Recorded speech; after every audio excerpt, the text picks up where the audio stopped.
Hi, my name is Castro, and this is the journey of how my team made our final build. Let's go.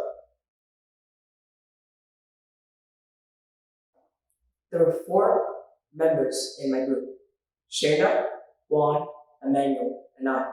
And on September 14th, we were given our driving question, which was, how do you carry a glass of water without spilling? The first phase in our design process was brainstorming.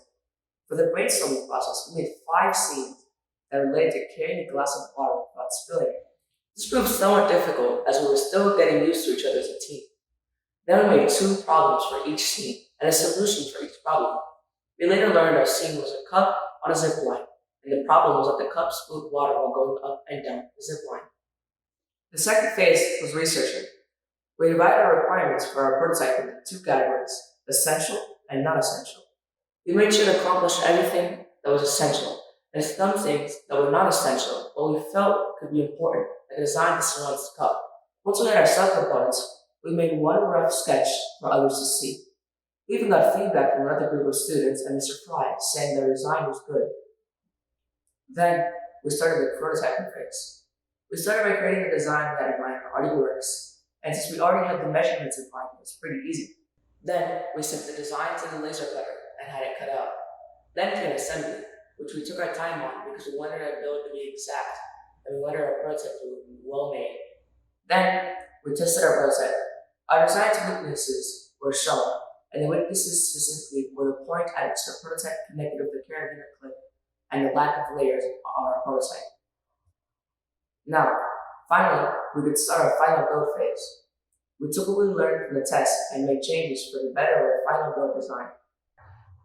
We made the point at which the final design connects to the carabiner stronger. We added more layers and we made it more bottom heavy. When we went to use the laser cutter, we found some difficulties because our shapes were bunched together, which proved difficult for the machine. When we went to put the final build together, we put functionality and sturdiness over looks and neatness.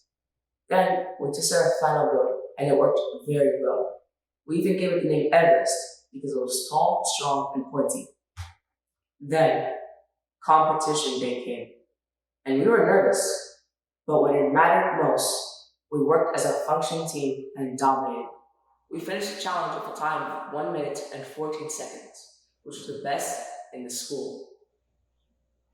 What I think led to our success was that this whole time we organized each other through the Kanban board, so everyone in our group knew what was left to do and what step we were on. Also, everyone on the team took initiative and we were all leaders. I learned all sorts of things from the project, from arty works and laser cutting to how to work together as a team, and include everyone's thoughts and how to be organized as a group. Some obstacles were our lack of chemistry at first, and how we put shapes too close together, so the laser cutter kept messing up. To get a different perspective, I also interviewed my teammates. What did you learn about this project? I learned how to laser cut, how to work as a team better, how to make up new ideas when it fails, and how to act fast and work as a team. What obstacles did we face as a team? At the beginning, we struggled to work together, and our prototype had failed multiple times. And while building our prototype and final build, we struggled with the laser cutter and getting it to work. What are some ways you think we organize each other as a team? The Camden boards where we each just got assigned roles, and also we all reminded each other.